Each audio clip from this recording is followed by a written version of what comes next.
Hey, what's up, podcast? It's Jeff. Just want to jump in here. This is a special bonus episode of Teach Better Talk. This is actually going to be the audio recorded from a Facebook Live that our team is doing every single day, Monday through Friday, at 8 a.m. Eastern Time in our Facebook private group. You can get in that group at teachbettergroup.com or go on to Facebook and just search Teach Better Team. You'll see our page and then you'll see the group. Get in there. So here we go, a special bonus episode of Teach Better Talk pulled from one of our Facebook Live videos in our private group at teachbettergroup.com. Hope you enjoy.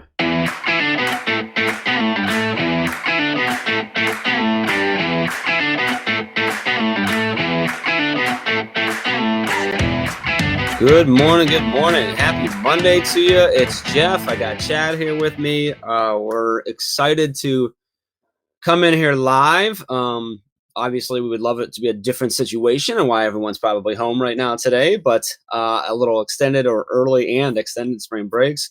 A lot going on. If you caught Ray last night, she informed me that, we've been doing a lot of talking, a lot of meeting, a lot of calls, a lot of planning to try and figure out the best ways that we can do to not only continue to support you as we always try to, but to strategically support you during this time and this a lot of unknowns, a lot of sort of new uncharted territory for a lot of us and the things that are going on. So we wanted to come on. This is going to be happen every single day, Monday through Friday, 8 a.m. Eastern, 7 p.m. Central, so on and so forth, right here in the group.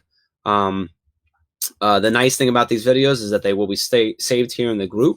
And then what we are also doing with these videos is then taking them and they will be put onto YouTube a little bit later.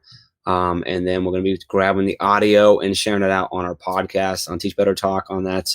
As a bonus episode as well. So we're trying to get this out as much as possible so that you can access it and that you can share it and that people can take advantage of it. So every morning at 8 a.m. Eastern, 7 p.m. Central, someone from the team or potentially multiple people like today will be here live to chat with you, to brainstorm, to cover questions.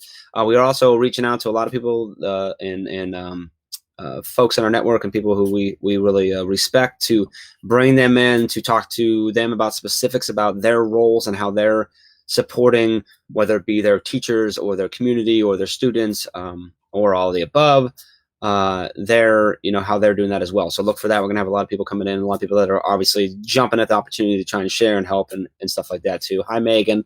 Happy Monday.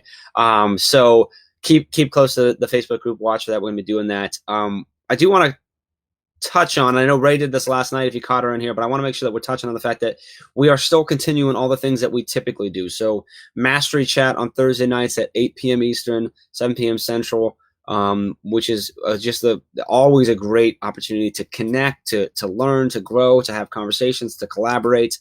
In this time where you may not be able to collaborate next door or down the hall, you're going to be able to reach out to teachers from all over the world coming to Mastery Chat. We are working with our moderators and some of the team is going to be moderating as well to try to tailor the topics of these chats to be a little more connected to a lot of the problems that we're all dealing with right now. So we are working with our moderators for that, working amongst the team to come up with good ideas. After Mastery Chat every week, we also go live on our Facebook page here, facebook.com/teachbetterteam to recap that. So if you're not a Twitter person, that's a great chance for you to still get a lot of what happened in the Mastery Chat and a lot of recap, ask questions, all that type of stuff too. We still have Facebook Live. After that, we still have blogs going on every day. So 4 of those going on all the time every week, plus the 3 Teach Better Talk podcasts going out every week as well. So a lot of content that is going to continue. That we already have, or you may already know that we have a lot of free downloads over at teachbetter.com as well. So that is there. We always have the free courses over at the teachbetteracademy.com as well. Some of the things that we're adding to that is we're adjusting, working with our writers and adjusting, and Caitlin's doing an amazing job at trying to target and tailor those blog posts and those downloads to help with these specific challenges that we're facing right now.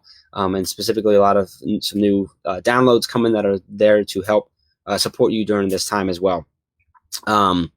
We are also continuing the free PD series in here, the Teaching on Island, which may be even more important right now, as a lot of us, are losing the collaboration partners that we have right down the hallway. So Teaching on an Island series is still going on as well. Some of the new things that we're doing that we've been strategizing, we do have a new course coming that's specific to touching on some of these topics like e-learning and distance learning and things of that nature, coming to the Academy as soon as possible this week. We do have new, like I said, new specific targeted downloads, checklists, things of that nature coming. Strategically, the blogs are adjusting to what we can do. And then this, so every morning, checking in here with you. We just want you to know that we're here. We want to be able to answer any questions that we possibly can. And if we can't answer them, go find someone else who can to bring it to you. We want you to know that you're not alone right now. We want to bring you guys together, whether that's collaborating with us or who we bring in or just the other folks in the comments in this group. So this is going to be here, like I said before. These get saved in this group, so you can always find them underneath the videos tab. There's also a lot of already saved videos in here as well. We will also be pushing this out on YouTube if that's somewhere we like to consume content. And it will be, if you're an audio person, we'll be pushing the audio of this out onto the podcast as well. So excited about that. Chad and I wanted to come in and sort of kick this off and talk through things. We actually spent the weekend with Ray planning and strategizing, trying to figure out how can we best support you, what can we do for you, and coming up with a plan for that. So someone said, hi, you guys are awesome. Thanks for all you do. I appreciate it. Thank you again for making all these resources available. Thank you to both of you. Just a reminder, so when we do these videos in the group like this, we actually can't see your name. It's a Facebook privacy thing. So when you comment, if you could throw your name at the end of it, that'd be awesome, just so we can know who you are and say hi. So appreciate the positivity there and everything. We are going to continue to try and push everything we can out. Something that Ray said a few times last night that I want to say again and sort of emphasize is the fact that if there is something that you are specifically struggling with, hi Brittany, or something that you're specifically looking for and you can't find it or you're not quite there, let us know, ask us, because we can try to create that. We can try to either collaborate with you on that or bring someone in that has a expertise in that area or that tech tool or whatever it might be. So if there's something that you feel you need or that you're struggling with during this time, let us know, reach out to us. All of our emails are just our name at teachbetter.com. So Jeff at teachbetter.com, Chad at teachbetter.com, Ray is RAE at teachbetter.com. You can reach out to us. You can post here. You can tweet us, whatever. We want to try and create these things if they're available there. So I'm going to let Chad talk for a minute now. So finally, so Chad, I wanted to, what I was hoping maybe you could kind of touch on is, there's a lot going on, a lot of things to be thought through, to try and be figured out. I think a lot of teachers are probably waiting for some direction from, possibly from their admins, who are potentially waiting for direction from the state on requirements and what they should be focusing on. Some schools are very well prepared for distance learning, e-learning, blended learning. Sure. Some are not. Some are not even sure, like not even to that point right now, because they're still worrying about and trying to figure out how do we take care of meals, how do we take care of the kids, and that's obviously should be number one. But as we start getting a little further into this and start really getting into okay, now that we got safety taken care of, we've got food taken care of, that type of thing. We're comfortable with where the kids are. How do we best support them so that they don't develop gaps during this next several weeks or a month or whatever it ends up being? Can you kind of give us your thoughts on what are some of the really key sort of areas or thoughts or focuses that we should be having as classroom teachers when it comes to supporting our students and their stakeholders at home? What should we be thinking about? And we can go a little broad here, and then if we go deep, we'll go based on on that. But sort of the broad, like, what am I thinking about? So like, these are the things that I should be writing down, areas I should be talking about, so then I can go find the resources that I need to accomplish it. What are some of the things in your mind? Yeah. So one thing I'd like for all teachers to consider right now is that literally the information that we receive in terms of how long is this going to last, what does this look like, what are the new things, is going to change almost every single day, right? So what I want to avoid is, okay, let's plan for the information we have today, and then let's put a Band-Aid on that, and then I get new information tomorrow, so now I'm resetting and recalibrating, right? So most schools, this is kind of how I see it, like a 1,000-foot view of a lot of what it is. Most schools, I think there's like some 20-some states have completely closed schools. I think every state has some districts closed. And then I think as this continues to progress, there will be a point where most schools are closed. I don't know that for sure. But the biggest thing in my mind right now is like, we don't know what this is going to look like tomorrow, what it's going to look like next week, and what it's going to look like on, March 30th, when many schools say they're going to be reevaluating what it looks like. I know here in Ohio, our governor says, like, we're not sure what's going to be happening with state testing. We're not sure if kids are going to go back to school before the end of the year. And it's different state by state, and it's different depending on your situation. So with that in mind, I think we have to plan with the best practices that we always have planned with. So right now, like if I'm a teacher, I know that sounds weird, but like if I'm sitting here in this situation and I'm planning for my classroom, spring break is right on the horizon. So that was a break that was already kind of there, where like no academic growth is supposed to be happening, and kids are not supposed to be in school, teachers are not supposed to be in school. The timing of this, if I'm looking for silver linings, is that this beginning part is butted up right against a pre-planned break, right? So if I'm a teacher right now, up until spring break, I'm focused on, which is usually within a week from now, or like within, that's fair, right? Like I think most spring breaks are either give or take a week or two. Yeah. Sure. So like my thought is, I'm going to strategically put things into place to make sure my students are okay, make sure my parents are informed.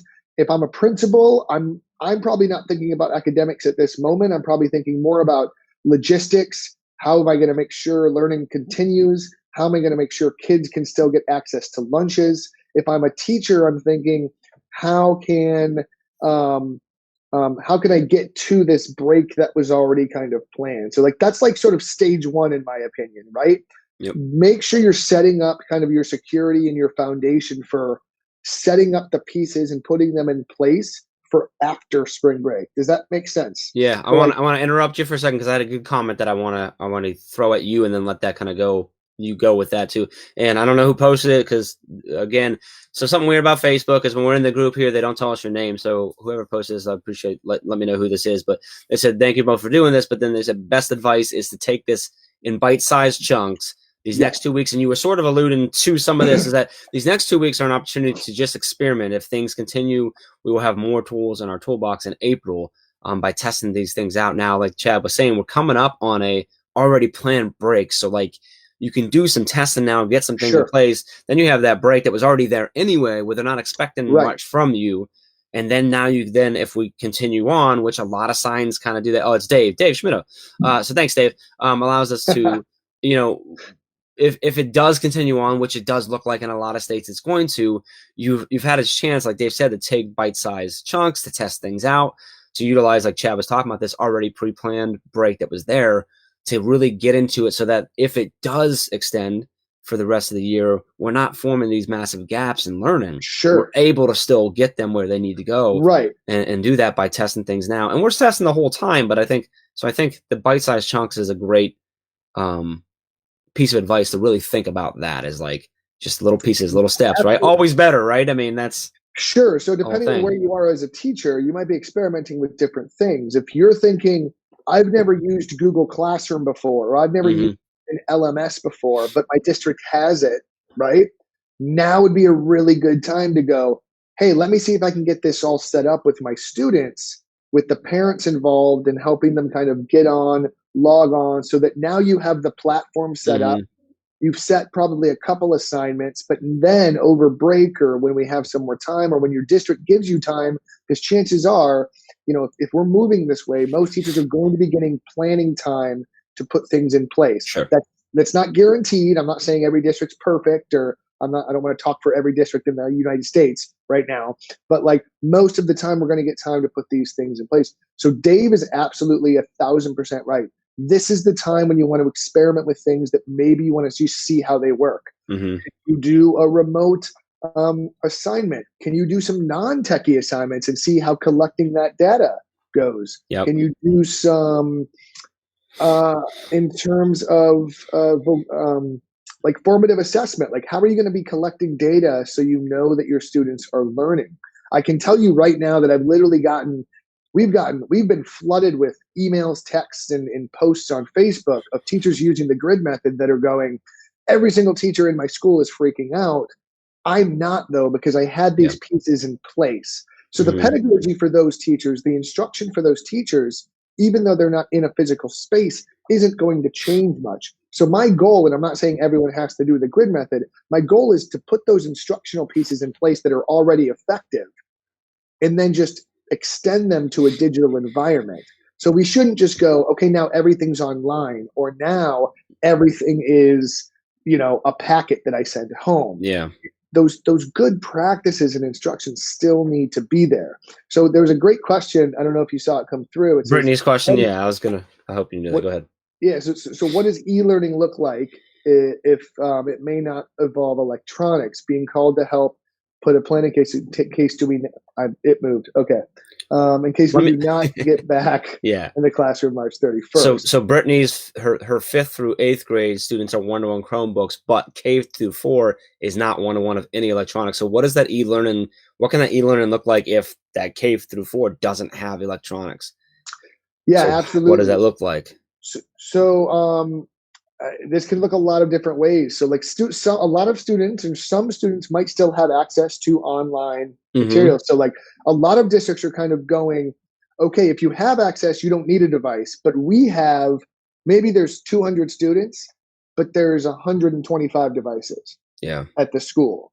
And I don't know, what the policies are for tech, but some schools are going, who needs a device and doesn't have one, right?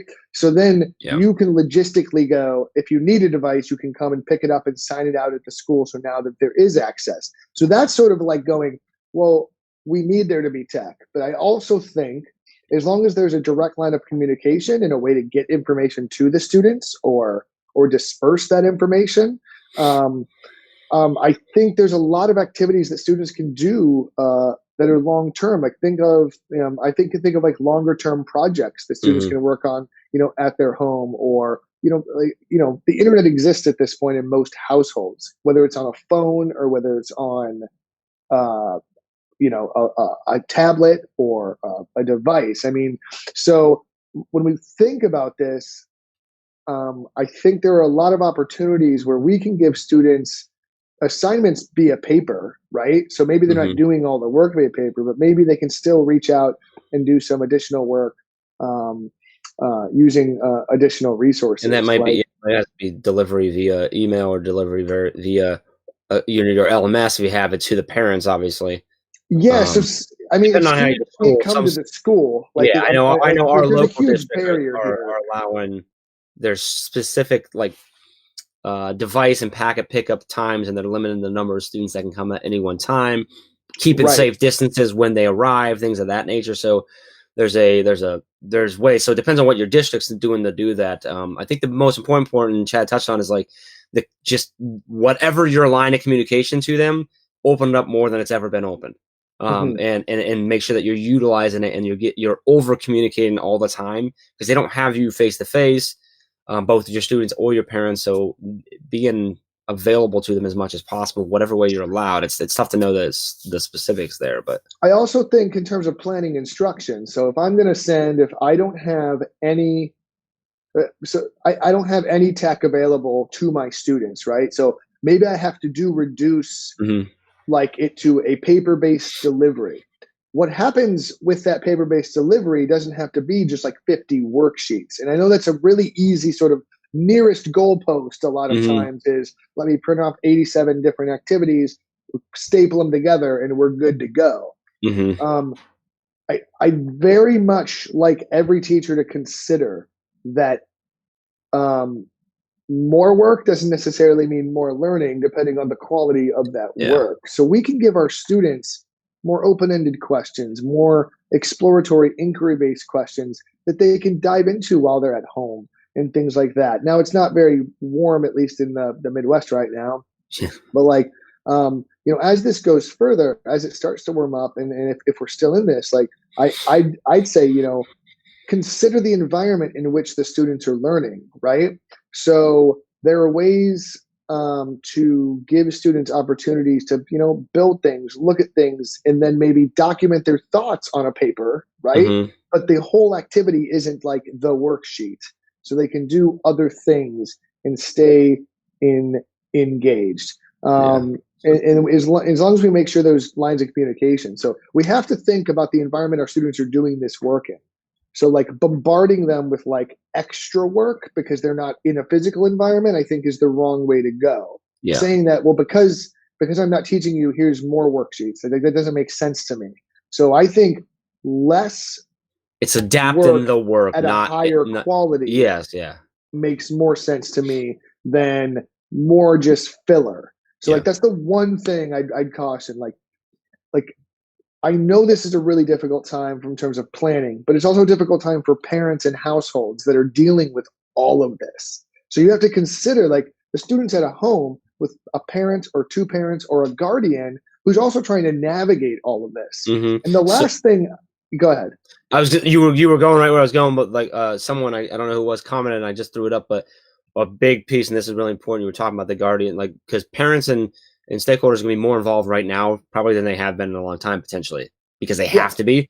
So one was this is all for communication, but it has to be clear and organized. We need to think about families that don't know our educational jargon and have children with 8 to 9 different teachers. And by the way, families that don't know educational jargon are every single family you deal with that is not a teacher. So yeah, like, absolutely. Yeah. Just like that's just the way it is, right? So, and they may not, and even if they are a teacher in a different district, it might be slightly different jargon. So very clear, very concise, very organized, very,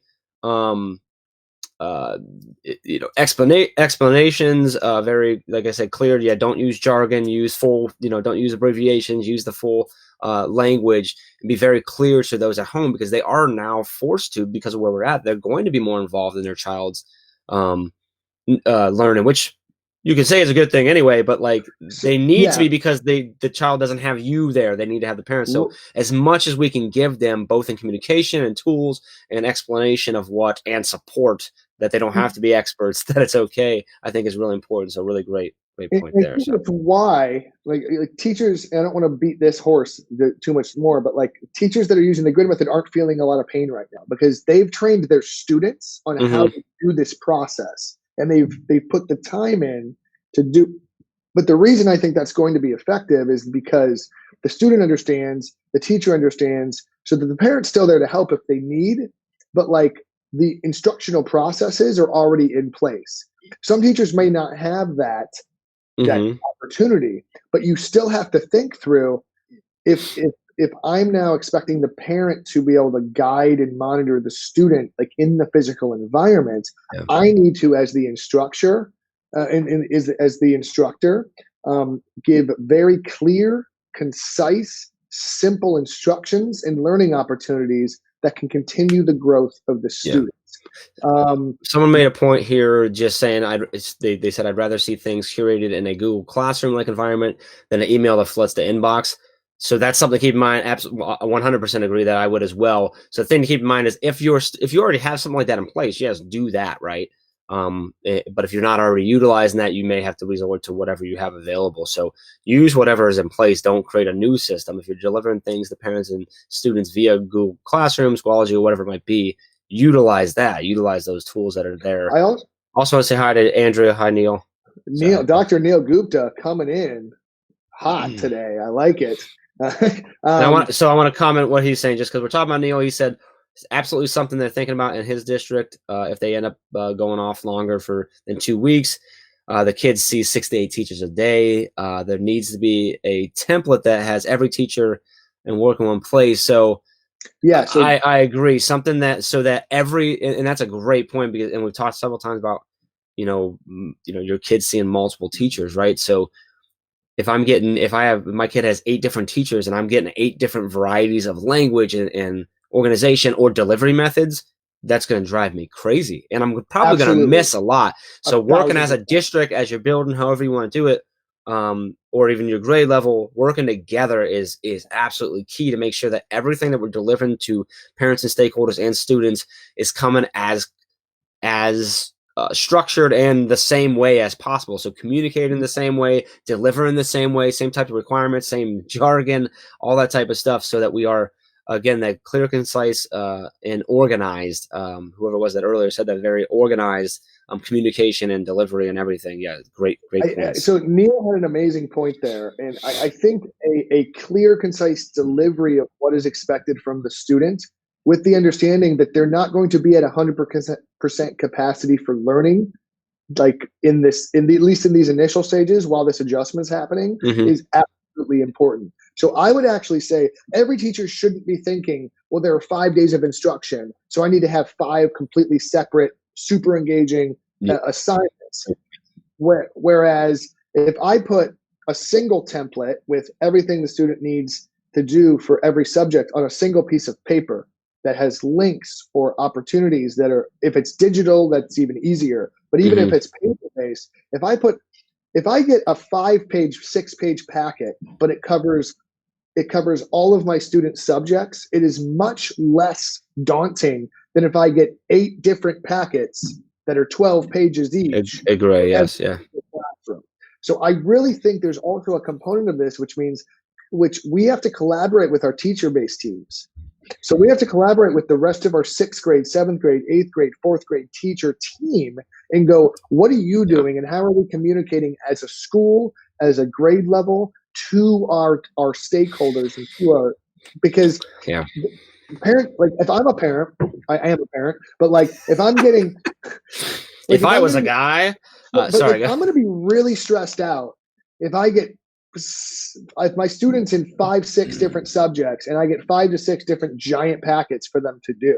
And if one of them is here's Monday, Tuesday, Wednesday, Thursday, Friday, another one is here's week 1, and and they're different organizations. Like that has to be communicated, like you said, amongst the grade level, the subject level, the building, the district, everything. That is absolutely key. There's nothing more annoying or frustrating as a parent than confusion in the communication that's coming from school, and I think especially during a time like this. So Ray is making a really good point here, and I think this is kind of where we started with good instruction, good pedagogy should still be here, right? Yeah. So a lot of people are going to go, I need to fill stuff. I need to fill time, or I need a certain amount of time to fill. And this goes back to our mastery-based philosophy, right? When you really don't, right? Think about the quality and the learning you need to happen in your students' progress, not the amount of days or amount of time you need to fill. Sorry, Chad, go ahead. I didn't mean to interrupt you there. If you think about the learning targets, and I know that like this is kind of annoying for some teachers right now because they're just trying to stay afloat. Sure. I get that. But I'm telling you, long term, it will pay you back in terms of not losing any gaps. Because if you're just taking stuff and throwing it in whatever template that you were given or plan on using, and it's just random stuff, you're wasting your time in the planning process, and you're wasting your students and their parents' time when they do this work that's not necessarily aligned. If you pick less, more aligned, more strategic activities, even if there aren't as many as you would have originally hoped, but they're aligned to the targets and you're still thinking that way, the growth that you're going to see is going to be better than if you just like fill the student's time. So we still need to be thinking about this way. I know we're in panic mode in a lot of places. I know there's a lot of uncertainty, but you still know how to teach. You still know how to plan. You still know how to make good learning targets and good instruction. Just because we're in a different setting doesn't mean those things go out the window and we have to just make it work. That's not good enough. Like, I know we're in this situation. Sorry, I'm getting a little flustered right now. But you got taller because of the soapbox. Yeah, exactly. Yeah, but like you're a great teacher right now. I don't care who's watching this. You're a great teacher. You know how to teach. You know how to develop instruction. Just because it's happening not in your classroom doesn't mean you forget how to do all of those things. You can still have engaging projects. You can still have all those things. The way you're communicating and monitoring those things may just change a little bit, and that's okay. But still go back to those roots of quality planning, those aligned targets, scaffolded learning, multiple options for differentiation. Like none of these things should really change. They're just being put in a different environment. We all have the capacity to do this. We cannot let the gravity of the situation lower the expectation we have for ourselves or reduce the quality of the instruction that we're providing. And I'm not saying it's going to be perfect our first try, but we are able to do this. We are some of the smartest people in this entire country as educators of the children and the future generations. Like This is just another challenge. But the good thing is, I read somewhere that teachers make more minute-to-minute decisions than a brain surgeon. To say that any teacher can't deal with, oh, now I have to do things online, is absolutely ridiculous. We can do this. We are able to do this, and we will do this. And we're going to come out better on the other side, because this is also going to take away a lot of things like classroom management. So now you can design pure, unadulterated instruction for your students without considering the physical management of the classroom, which is a huge focus for a lot of teachers. So this is going to be an opportunity to reflect purely and without like mixing in some of these management practices. I'm not saying you don't have to digitally manage, but like in terms of like making kids be quiet while you speak or things like just weird things like that, like you're not going to have to do that anymore. So you can actually take this as an opportunity to 1,000% focus on your instruction, your feedback, and your assessment. And so, I got really excited there, but I want to read for the podcast listeners, because this is going to the podcast as well. The Ray's comment that spurred on that the passion that just flew out of Chad like that. So one thing, what Ray said to kind of spur that was, I'm seeing teachers allow the chaos of the time and the distance sort of distance them from targets. So she says, one, get a clear understanding of what teachers are required to accomplish from the district. And then two, refocus what you, the teacher, already know is good for students and focus on clear targets and next steps, which is where Chad really went with that. Someone else coming right after that, this is a great opportunity for educators to reflect and review the standards to see what's important and what's necessary. Ray then had a great comment. So middle school and high school strive for 15 to 20 minutes of engagement per class. Allows for targeted opportunities for students during this time. That's a great point. I'm looking at some of these other ones. There are a bunch of comments came in while you were talking there, so I'm going to read a few of them off, and then we can touch on more of that. So someone dropped in, please don't ask students to fill out a quiz and not look at their notes. Let's not put our students in that position. Actually foster them using their notes and adjust the questions to go deeper in DOK. Yeah. Chelsea just hit at the fact that another prime reason why Ray's tagline, fluff ain't enough. It's got to be there. Someone quoted Brene Brown, clear is kind. So that's going back to that idea of being clear and concise with our people. That's just a kind. It's just, honestly, in this time, it really is kind to just be clear and concise with them, so that it takes a little bit of that frustration off. Let me get a few more of these in. So here's a great point, and you touched on this as well, is that someone said, I think so much of the panic is leading to the rush to get the workout fast instead of focusing on getting the right workout that focuses on our targets and standards. So that Chad was touching on that. This isn't about filling it and getting them work because we're supposed to get them work. It's about making sure that this doesn't create gaps in their learning by focusing on what we were already going to teach them. So you're not creating, like Chad said, it's not more work to get more learning. It's just taking the work you were already going to do and adjusting it to this new unique position we're in. Then sometimes, like Chad said, that may actually mean less work, but better targeted work right now. And we have that opportunity to reflect and do that. So focus on what you're trying to get them to learn, not just giving them a bunch of work to do at home, just in general. So great question there. Megan said, I think less is more. Ask students to read and critique or make their thinking visible and selecting a position and justifying their position. Ray just says, yes, amen, Chad. So nice job there, buddy. Andrea with some encouragement, we got this. Chelsea also said, or someone else said, great point. And then Neil chimed in, just reconfirming that it's all about supporting our students right now. It may not always be with the instruction, which you also touched on times too. Like, another big piece here is that while yes, they don't have you in the classroom to sit with them, to connect with them, to talk with them about the work, they also just don't have you to connect with them about life, about themselves. So I think instead of like Chad was talking about, don't focus on more work, focus on more interaction, because you don't have the one-on-one person, but focus on, like I said, whatever that communication is, whether it's email, whether it's a Facebook group, whether it's a Google Classroom, Schoology, whatever it is, do that more, communicate more concise, offer more opportunities for them to ask questions more. If you can do video conferencing and open it up for teachers to connect with you or whatever it is, do more of that. Don't just give them more work. Give them the work that they're already going to get, strategic and targeted, and then give them as much as you possibly can of yourself, because they need more virtual you because they don't have the physical you, if that makes sense. That sounds weird, but I think it makes sense. No. So something I want to highlight that you just said is opportunities for interaction. Okay. So I think it's very important that we don't for students to go, you need to be in front of this Yes. camera Yes. watching this video from 8 a.m. to 9 a.m. That's just more stress every day. for them So and that's for the more Zoom. stress for the parents, and we don't know what's going on around that student if their parents have to go to work. So we have to give opportunities for those connections and networking, and then you can adjust how you're offering those based on the response. So if every morning you do a live video but no one shows up to it, like, you can probably reduce those live videos or maybe record them, which I would highly recommend anyway. So if you do a live session, record it. There's a billion tools out there. Google it. Okay. So Google things if you don't know. 1,000% Google things.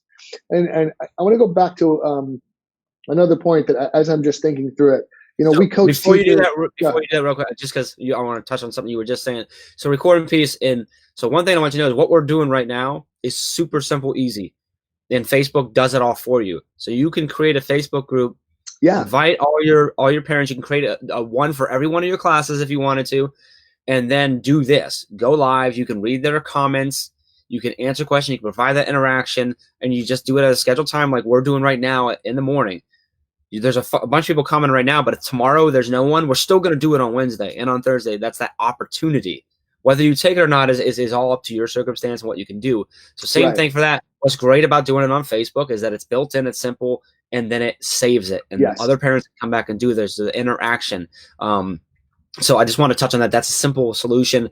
I actually walked through that, and I think the social media course, or I think there's a video on one of our free downloads way at the bottom that is actually how to create a Facebook group, or reach out and we'll help you. But that's potentially a way to do it. Facebook groups, you can make them secure. The parents have control over that and everything like that. So there's a lot of ways to utilize that. So I want to touch on that as a tool kind of tip there for you. Yeah.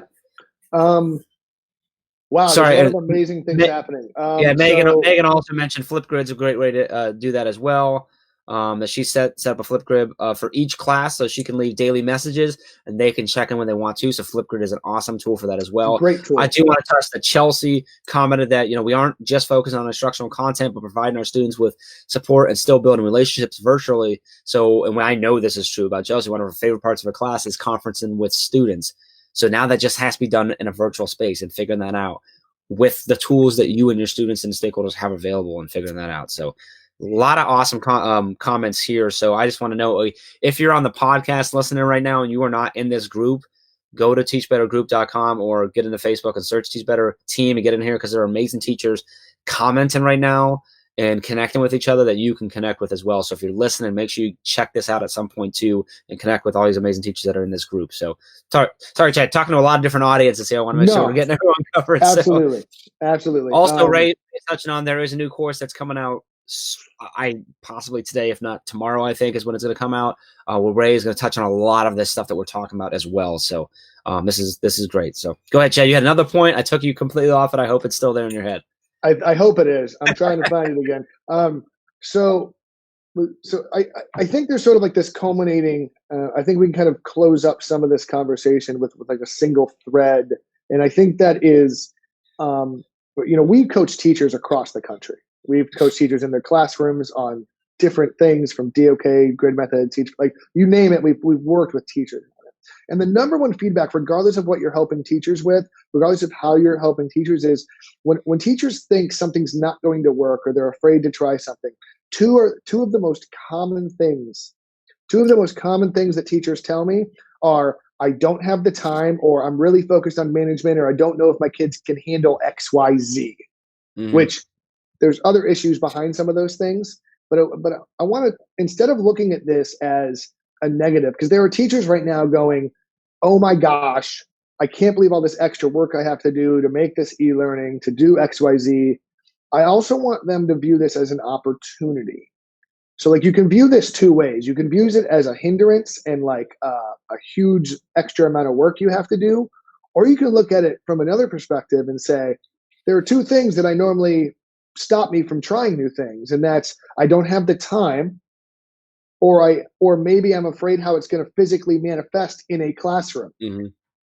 This opportunity kind of gives us an experimental setting or a lab setting, an educational lab setting, which removes both of these variables, which are huge issues for like most teachers when they're trying something new. Yeah. So this is such a great opportunity that I think if we see it in the right light can move a lot of teachers, in terms of like that teach better mindset. We have to view this as this is an opportunity to try those things we maybe weren't ready to try with a physical classroom, but like now we can see how they work with our students in a safer, more sort of confined environment in the digital world. So I truly, truly think that this is a great opportunity. And if we see it as such, we can come out on the other side of it stronger, more apt, having more tools and resources, and overall better.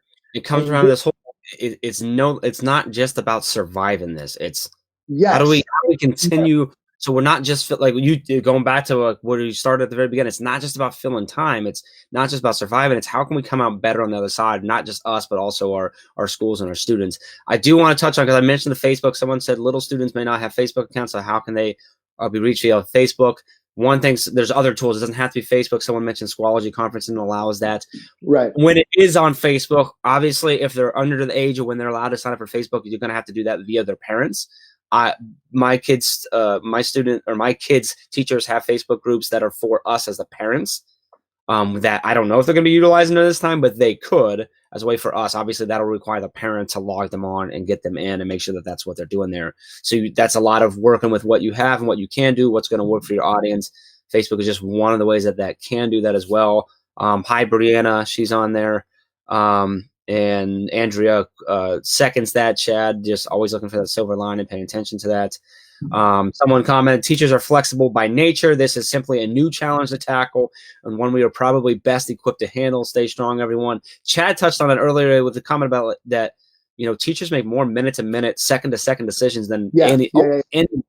There is no group that is better equipped to handle this than educators. Like, that's just flat out true. Also, someone else mentioned as another tool, Google Hangout Meets also works really well and allows you to share your screen as well. Zoom also does that. There's a lot of different options you have to work with things. That it doesn't just have to be Facebook. That's just one that I mentioned because we're on that right now. So a lot of different opportunities. Keep reaching out with those opportunities. Keep sharing in this video so people can keep getting that on different ways that we can conference with our students and take things virtual. So awesome stuff there, guys. Appreciate it. Yeah, I mean, I love the fact that people are echoing this, like teachers are equipped to handle this. So, in this country, like teachers have not always gotten the respect that they deserve. I think we can all agree with that. Yeah. This is a moment.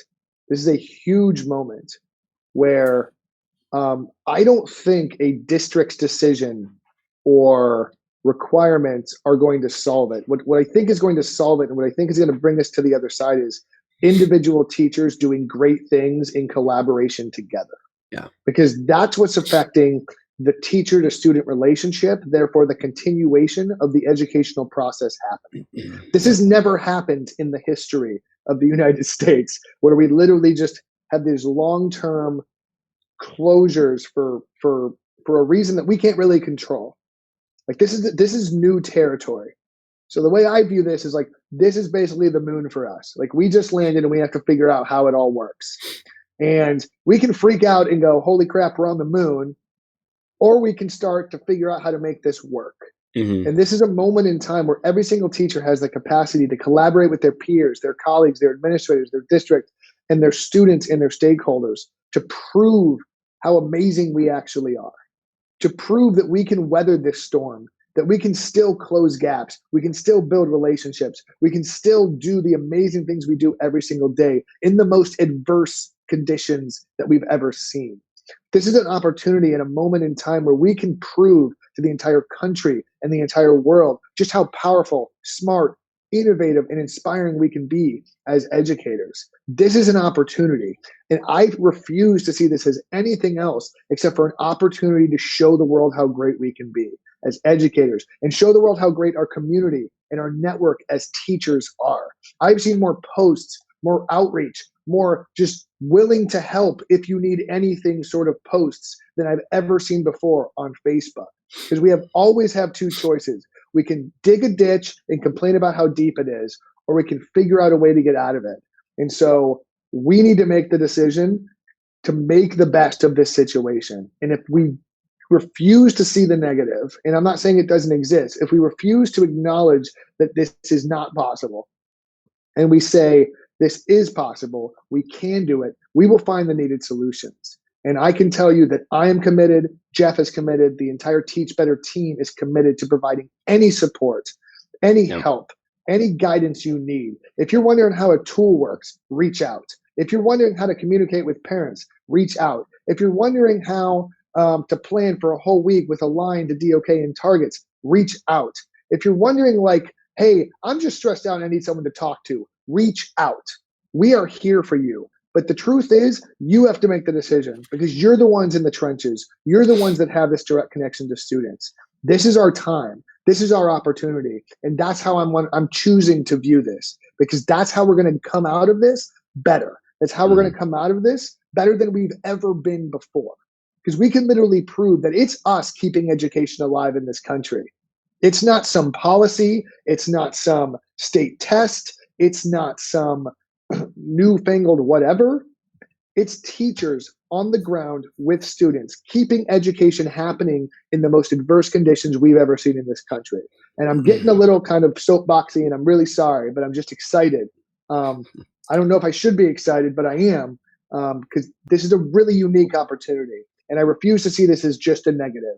This has changed a lot for our business and what we do with schools. And I just found out that every single school in the country is basically closed, which is going to change a lot of what we do. So we have to adjust as much as possible. So that's why we're going to be here every single day at 8 a.m. to help you in any way we possibly can, because we can come out of this better. So with that, Chad just mentioned, we'll touch on again that we are back here every day, Monday through Friday, 8 a.m. Eastern time. Here, these are recorded, so they're in the group. You can go back and watch all of them. They are going to be out on YouTube later each day, and then they will also be released on the Teach Better Talk podcast as an additional a podcast episode as well if you're more audio version. But I will encourage you, if you are listening to the podcast right now, to also get into the group because of the collaboration that is going on already in the comments, the tools that are being put out that we maybe didn't get to mention or we didn't specifically talk to. I tried to mention a bunch of them, but we didn't get all of them. There are amazing teachers in this group that are able to help you and connect. And like Chad said, continue to reach out. Keep an eye out. Teachbetter.com. We have more targeted blogs coming out. We have targeted downloads coming out. A new course coming out very, very soon. Pushing this all out. And like Chad said, I'm going to say it again and again. Reach out. Reach out. Reach out. These lives are not the only chance that you can. Not your only opportunity. You can email us. You can tweet at us. You can hit us on Instagram. Whatever you need to do, reach out to us. Let us know if there's anything that we can help. If there's something you're looking for, like Chad said, if you're looking for a help on a specific tool or specific challenge that you're facing, let us know so we can help you. We appreciate not only everything you do on a daily basis, but also the way in which we are seeing teachers step up all over the place right now to help each other, to help their kids. And that's I said it. I'm going to say it again. I said it at the Teach Better conference that the thing that gives us hope, it was that room of teachers. This is another thing that gives me hope for our future. And just where our country and where our world is going is the way in which people are stepping up right now. So continue to do that. We love all you. We'll be back here tomorrow morning. I think Ray's going to be here live tomorrow morning, 8 a.m. Eastern, 7 p.m. or 7 a.m. Central. So you can catch her there. We'll see you on social media. Keep reaching out. We love all you. Appreciate you. Thank you. Bye.